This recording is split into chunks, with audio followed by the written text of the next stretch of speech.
tidak punya mentor. Oke.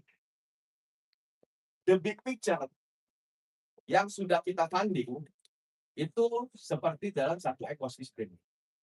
Oke. Misalnya pemilik bisnisnya CEO, drivernya, penumpangnya konsultan. Nah, semuanya ini perusahaannya udah ada kita funding mereka. Misalnya dashboard-nya perusahaan ERP. Kita udah punya ERP untuk perusahaan IT. Terus kita ada perusahaan manufacturing untuk mesinnya. Untuk lampu depannya distributor kita udah ada. Untuk remnya kita udah ada, peleknya udah ada. Jadi semuanya itu perusahaan yang saling mendukung, saling support dalam satu mobil. Jadi bukan satu perusahaan, tapi seluruhnya dijadiin satu dalam satu ekosistem yang bisa saling support. Gitu. Jadi kira-kira kita bukan support hanya satu perusahaan, tapi satu ekosistem itu bisa saling mendukung dan saling support. Jadi dari awal itu udah mesti saling ada keterbukaan. Kira-kira seperti itu. Oke? Nah, perusahaan kamu cari, ini Pak investornya dari luar apa dari dalam? Ada yang dari dalam, ada yang dari luar. Investor Indonesia yang cari infrastruktur, telekomunikasi, IT, digital solution, eksportir, any kind of industry. Dari Jepang, industri yang cari food manufacturer, special chemical, commerce, cosmetic, dan lain-lain. Investor Malaysia juga ada.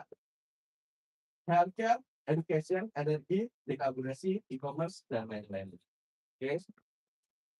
Nah, ini event kita berikutnya, pendanaan bisnis. Ada yang Zoom, ada yang offline. Acara gathering-nya Sabtu 6 Juni sama Sabtu 13 Juni webinar. Apa yang kita bahas? Detail ini semua, dari pendanaan mikro dari 100 juta sampai 2M, pendanaan perusahaan kecil 2M sampai 10M, pendanaan sampai suntikan dana dan lain-lain. Itu besok berikutnya ya. Kenapa? Udah lewat Pak, ada besok berikutnya. Itu ada. Kita nanti kita previewnya setiap ini yang Juni. Oh, gini. Nah, nanti kita setiap minggu kita ada event. Oke, nanti kita kabarin. Oke, siap. Terima kasih. Thank you, Thomas. Karena waktunya singkat, ini teaser-teaser aja, gitu ya. Spoiler dikit biar nanti Bapak Ibu yang penasaran bisa langsung tanya lebih lanjut ke Pak Rudi ya. Silakan, thank you so much Pak Rudi, pada nyimak semua loh. Soalnya ini ada yang mau bagi-bagi dana, ay. Langsung deh pada nyimak. Thank you Pak Rudi. Terima kasih. Ya, silakan boleh kembali ke tempat duduk Iya. lagi buat Bapak Ibu sekalian yang mau kenal-kenalan dengan bisnisnya Pak Rudi, pendanaan loh ya, tanpa pinjaman dana ya. Wow, menarik juga. Saya tadi lagi mikir apa ganti profesi ya di sini ya. Oh ya, Ibu sekalian, saya mau ngejelasin. Hari ini ada yang nonton bola nggak? Saya begini karena habis nonton bola. Ada yang nonton bola di sini? Nonton? Enggak, ada yang mau udah gue Spain Pak. Ya, ada yang nonton? Ih, bapak-bapaknya gimana sih pada nggak nonton? Jadi punten ya kalau saya seperti ini. Kan bapak-bapak nih sama ibu-ibu rapi semua sih, jadi kena mental. Oke, ya udah kita let go dulu tanding bolanya sampai nanti final ya. Ajak-ajak saya kalau nobar. Selanjutnya kita masih ngomongin Juan ya, pembicara berikutnya. Langsung saja kita sambut Kak Cik Cik. Ya, oke. Bisa langsung memperkenalkan Kak. Ya, oke. Bisa dengan Kak Raka dan Kak Tria. Boleh tepuk tangannya. Terima kasih. Selamat siang Bapak Ibu semuanya. Siap. Ya, sekali lagi ya, kayaknya masih belum semangat banget nih. Selamat siang Bapak Ibu semuanya. Siap. Ya, salam kenal di sini. Kebetulan kita berdua ya, kita ini suami istri. Saya sendiri Tria Okta dan suami saya Raka. Kebetulan saat ini kita sudah 6 tahun ini kita sebagai agency builder di Prudential Indonesia dan juga sebagai entrepreneur untuk saat ini. Nah, sekarang kita ngomongin soal tadi kan udah seru banget ya ngobrolin soal pendanaan gitu kan. Nah, di mana kita mau menyeimbangkan semuanya nih Bapak Ibu. Menyeimbangkan dalam hal apa? Jadi penyeimbang kita itu dari kita akan penjelasan karena sebelumnya background kita sebelum di Prudential Indonesia kita itu ex dari tim leader di Astronaci Internasional kalau Bapak Ibu sempat tahu tentang training and research company. Jadi kita banyak yang mau kita pelajari di sini. Nah, fokusnya adalah kita mau bahas soal 3 pilar dari wealth. Jadi gimana caranya income kita itu menciptakan sebuah kekayaan, terus juga gimana caranya investasi yang ada yang seperti Bapak bisa disebutkan itu menumbuhkan kekayaan juga, dan yang pasti bagaimana sebuah proteksi itu menjaga kekayaan itu sendiri Bapak Ibu. oleh suami saya, Tria, yang saat ini juga kita berdua ngejalanin bisnis ini bareng ya. Kita sambut aja Rangga, silakan. Halo semuanya, salam kenal. Ya, jadi tadi udah disampaikan sama istri saya yang Pria ya. Jadi pembahasan kali ini sebenarnya saya yakin sih Bapak Ibu udah paham dan udah waktu itu mungkin lebih lebih ini dari kita lah, lebih apa namanya, lebih proper dari kita untuk bagian mengertinya. Di sini jadi saya hanya sharing aja boleh. Next. Nah, kalau dalam financial planning itu sendiri, kekayaan itu sebenarnya ada piramidanya ya, dari yang paling bawah sampai yang paling atas. Dan mostly orang tuh kadang mungkin tahu, tapi kadang gimana ya, lupa ataupun tidak memprioritaskannya. Yang pertama itu sebenarnya paling penting itu fondasinya adalah proteksi itu sendiri, teman-teman. Proteksi itu mulai dari asuransi kesehatan. Yang mungkin sekarang teman-teman punya pasti adalah BPJS. Tapi jika mungkin tidak menggunakan BPJS atau mungkin pakai asuransi yang lain, itu yang pasti harus ada asuransi kesehatan. Selanjutnya ada asuransi jiwa atau life protection, ada dana darurat dan risk manajemennya. In case something bad happen, gimana cara kita mengatur resiko-resiko yang akan terjadi. Selanjutnya income-nya, ini engine-nya nih teman-teman nih. Cash flow-nya kalau bisnis bilang tuh cash flow-nya ya, yang menghasilkannya itu apa aja. Mulai dari income, bisnis dan lain sebagainya. Selanjutnya baru kalau dua ini udah aman, cash flow kita udah aman, proteksi kita udah aman, baru kita ngomongin investment-nya. Gimana sih kalau saya mau jadi investor di perusahaan Pak Rudi gitu misalnya. Nah baru kita ngomongin investment. Habis itu yang terakhir tentunya legacy ya teman-teman ini. Kita semua setuju banget, kita kerja, pasti semua juga setuju banget. Tujuannya untuk kita dan keluarga kita, untuk di pass it through ke keluarga kita, kita seperti itu. Boleh next?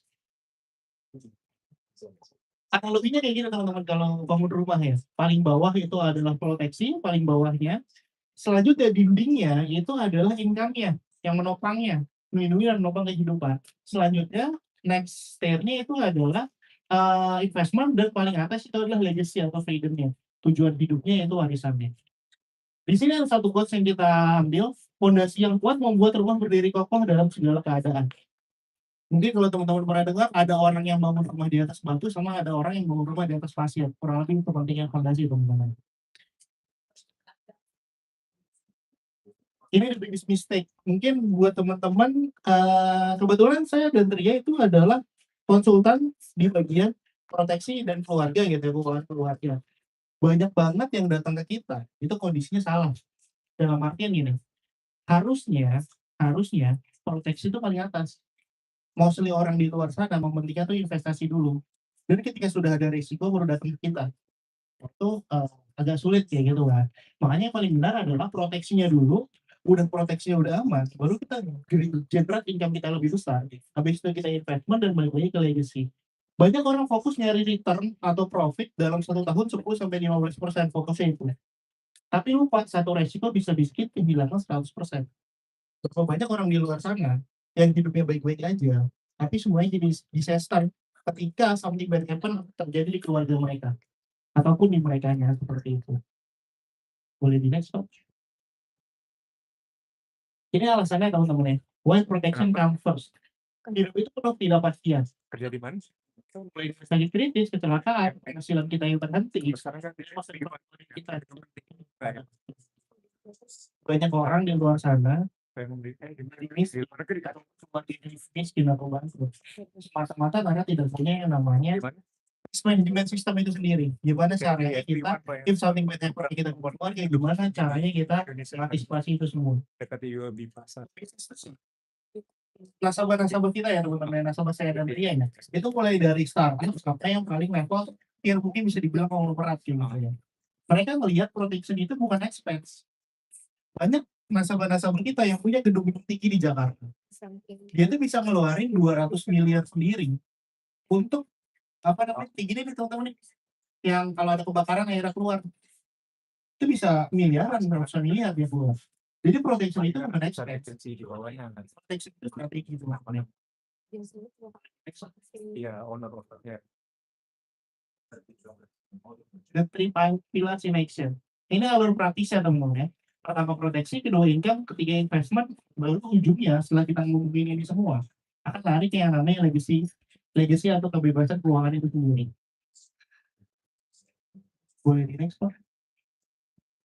Kalau kita ngomongin practical step-nya ya, Pertama teman-teman, ini yang paling penting dan paling sering dilupakan sebenarnya, protect your health. Asuransi kesehatan itu penting banget teman-teman. Even BPJS gitu ya, yang satu bulannya satu orang Rp35.000 untuk kelas 3 itu penting banget. Teman-teman pastikan punya. Kalau teman-teman mungkin kita nggak suka nih kayak misalnya BPJS ribet kak gitu kan, apa namanya harus pas ke 1, 2 dan selanjutnya. Pastikan teman-teman punya asuransi kesehatan yang proper itu yang pertama. Terus yang kedua, income yang harus dilindungi teman-teman. Banyak orang di luar sana nggak bisa kerja lagi atau nggak bisa bisnis dengan proper lagi karena income-nya hilang. Income hilang itu karena apa? Bisa jadi karena tadi kritis dan lain sebagainya. Kita baru dapat nasabah satu pengusaha yang punya perusahaan di Amerika dan di Indonesia dan beberapa negara gitu. Dia itu ambil produk proteksi income. Semata-mata dia tahu, in case something bad happen sama saya, usaha saya gimana, anak-anak saya gimana, gitu. Selanjutnya dana darurat ini penting banget, jangan sampai dilewatin, gitu ya. Terus selanjutnya investasi, baru rencanakan untuk legacy teman-teman ya. Gitu, boleh di next Pak. Ini real case-nya, contoh nyata yang sering terjadi ya di lingkungan-lingkungan kita di luar sana gitu ya. Pertama ada pengusaha yang punya proteksi dan ada pengusaha yang tidak punya proteksi. Omset bisnis mereka sama-sama besar ya teman-teman ya. Hidupnya pasti mapan gitu. Tapi kalau tidak ada proteksi, contoh misal karena kondisi sakit kritis, tabungannya bisa habis, bisnisnya goyah, keluarganya terdampak. Ini yang sering terjadi di luar sana jika mereka tidak memanage resiko mereka dengan baik. Bedanya ya kalau yang ada proteksi tentunya kita nggak usah ngomongin biaya kesehatan ya, kita ngomongin bagian-bagian lain itu pasti akan aman.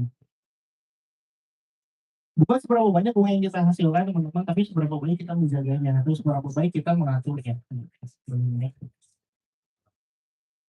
Dan ini slide terakhir dari kita. Goalnya itu bukan hanya jadi kaya, karena gini, buat jadi kaya, buat dapat income yang besar, itu sebenarnya banyak hal yang bisa kita lakukan, banyak bisnis yang bisa kita lakukan. Tapi goal sebenarnya adalah gimana kita memanage uang yang kita dapat, bagaimana kita tetap kaya dan tetap bisa menghasilkan kekayaan itu even kondisi tidak mendukung kita, dan bagaimana caranya kita mewariskan kekayaan kita ke generasi selanjutnya. Itu aja teman-teman dari pembahasan dari kita, udah kurang lebih sekitar mungkin 10 menit ya dari tadi kita ngomong. Buat teman-teman yang mungkin ada pertanyaan, Raka sebenarnya background-nya apa, terus bisa kasih solusi buat kita apa aja, nanti kita bisa ngobrol-ngobrol lebih lanjut lagi. Terima kasih Bapak Ibu. Sebetulnya kalau dari kita sendiri, kita ada beberapa kelas ataupun beberapa sesi konsultasi, termasuk sesi konsultasi kelas saham, terus juga sesi konsultasi untuk proteksi income, dan juga sesi konsultasi biasanya kita sebut namanya adalah pelipat gandaan aset. Biasanya yang memang udah di-provide dari Prudential Indonesia juga. Kita juga kerjasama di beberapa sekuritas, itu di UOB Sekuritas dan juga Sukor Sekuritas. Jika ingin konsultasi untuk private, terus juga mau buka kelas, itu feel free buat konsultasi ke kita gitu. Terima kasih Bapak Ibu semuanya. Selamat siang.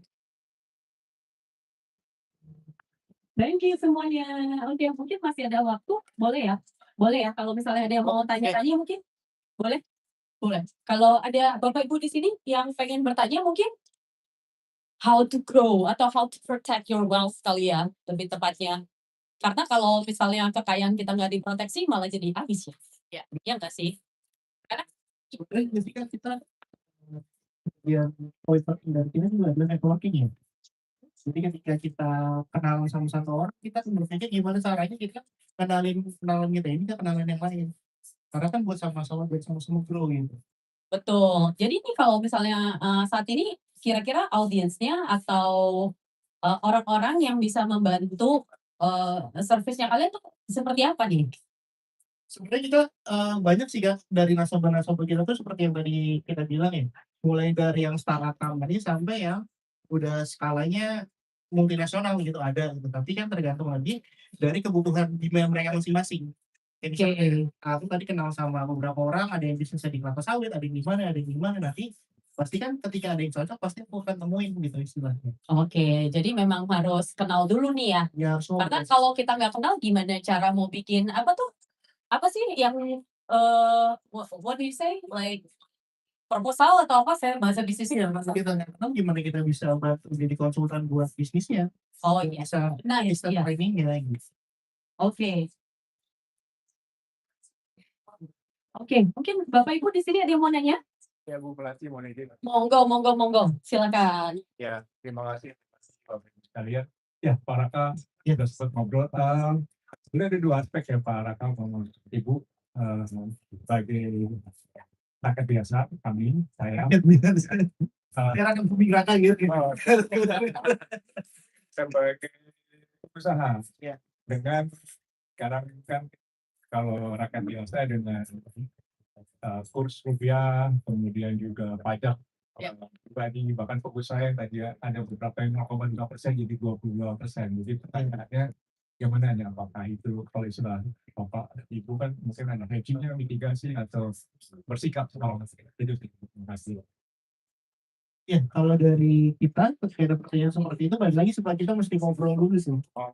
Misalnya Bapak nanya tentang bisnis Bapak nih, kita kan ngobrol dulu dengan, maksudnya Bapak bergerak di bidang apa? Kira-kira yang mana nih yang kira-kira bisa kita mitigasi? Contoh misal, apakah harus di perusahaan supaya tetap masuk apa namanya, masuk ke startup atau gimana kayak gitu? Atau mungkin ada strategi bisnis yang harus dilakukan kayak gitu. Intinya kan supaya kita menekan cost kita kan, karena ya seperti yang Bapak bilang tadi, apalagi kalau Bapak bisnisnya itu ekspor impor berkaitan dengan dolar gitu ya.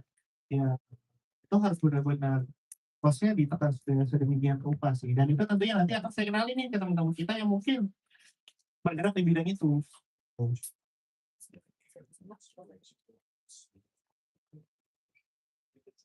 Ya kan? Ya misal contoh ada salah satu perusahaan, ini perusahaan teman kita, di tahun 2022 dia kena dampak COVID seperti itu. Dampaknya memang agak jelas di perusahaannya. Jadi pada saat itu ya kita kenalin sama temen kita yang tadinya dia jualnya itu hanya offline dan online, sebagian online gitu. Nanti teman kita itu akan bantu gimana caranya dia bisa jadi online, full online. Jadi kos-kos yang ditekan tuh di beberapa aspek tuh jadi sangat rendah atau bahkan jadi hilang sama sekali gitu. Nah itu kan case by case ya Pak ya, tergantung dari kondisi bisnis Bapak itu seperti apa tantangan yang lagi dihadapi dan lain sebagainya. Terima kasih Bapak. Oke, thank you very much. Wah, ini menarik banget. Hari ini topiknya tentang cuan di hari Sabtu. Luar biasa loh. Boleh nggak kasih tepuk tangan buat Bapak Ibu sekalian yang hari Sabtu nih masih tetap produktif dan pembahasannya dari tadi wah cuan ya. Oke, buat Bapak Ibu sekalian ada lagi yang mau bertanya? Kayaknya soalnya ini case by case. Jadi kayaknya memang lebih baik nanti Bapak Ibu bisa langsung ngobrol saja. Ini tadi masih juga ya. Kapulan nih berdua ya. Untuk bisa yes. Mohon apa dikit. Kita kan fokusnya kalau untuk 6 tahun ini kan sudah di Prudential Indonesia. Jadi kalau untuk mitigasi resiko kemarin ada case khusus tuh. Jadi ada satu perusahaan yang memang dia itu research company, tapi fokusnya di pasar saham. Itu dia punya kolega kita. Nah kemarin dia minta konsultasi. Kebetulan salah satu program dari Prudential Indonesia itu ada yang berkaitan dengan kurs dolar.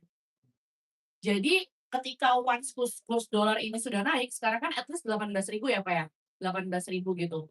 Once sudah naik 18.000, dia bilang ke kita, Raka Tria, kalau sekarang kurs 18.000, apa yang harus aku lakukan ketika memang perusahaanku ini teksnya udah mulai naik juga gitu. Teks dia per tahun itu kan naik juga tuh, karena perusahaan yang memang udah berkembang gitu ya Pak ya. Ketika teksnya naik,